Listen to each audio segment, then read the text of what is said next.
masyado mong mahal yung ibang tao. Wala namang masama dun eh. Wala namang masama dun sa pagmamahal, diba? Pero yung word na masyado, yung sobra-sobra, minsan nga kinakalimutan natin yung sarili natin para lang maparamdam dun sa tao na yun yung 100% na love na kaya nating ibigay sa kanila. Kaya nating magtiis sa mga bagay na hindi naman natin deserve para lang masabi sa kanila o maparamdam sa kanya na mahal mo siya. Yun yung pinakamahirap sa lahat eh. Yung mapapagod ka dahil binigay mo yung lahat. Lahat naman tayo alam yun eh. Na kapag binigay mong lahat, darating at darating yung point na mauubos ka, mapapagod ka, lalo na kung wala man lang binabalik sa'yo kahit paano. Alam naman natin yun. Pero mas nangingibabaw kasi yung pagmamahal natin dun sa tao na yun. Kaya kapag dumating tayo sa point na naiwan tayo, nasaktan tayo, sobra yung negative effect nun para sa atin. Kasi nagmahal lang naman tayo eh. Nagmahal ka lang naman eh. Sobrang unfair na yung mga taong source ng trauma natin, ng mga paulit-ulit na pain sa puso natin, sila pa yung paulit-ulit din nating pinipili. Paulit-ulit nating pinapatawad, minamahal, binibigay yung lahat-lahat.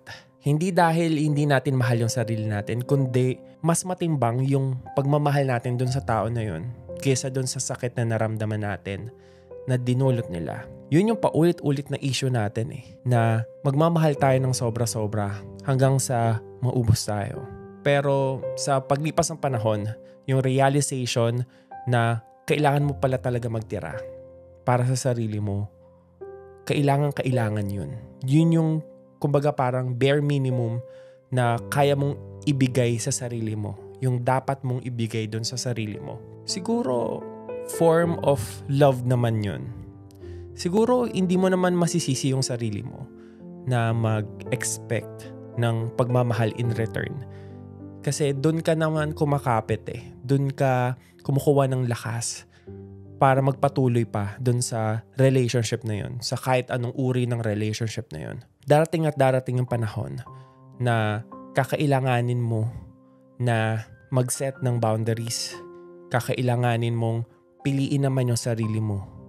At kapag dumating yung time na ubos ka na, kapag dumating yung time na hindi mo na alam kung saan kukuha ng pagmamahal mula dun sa mga taong binigyan mo ng pagmamahal, siguro yun na yung wake-up call na binigay sa atin ni God, na inalaw sa atin ni God, na maranasan natin na hindi selfish yung mahalin din yung sarili, na magtira din sa sarili, na piliin din yung sarili.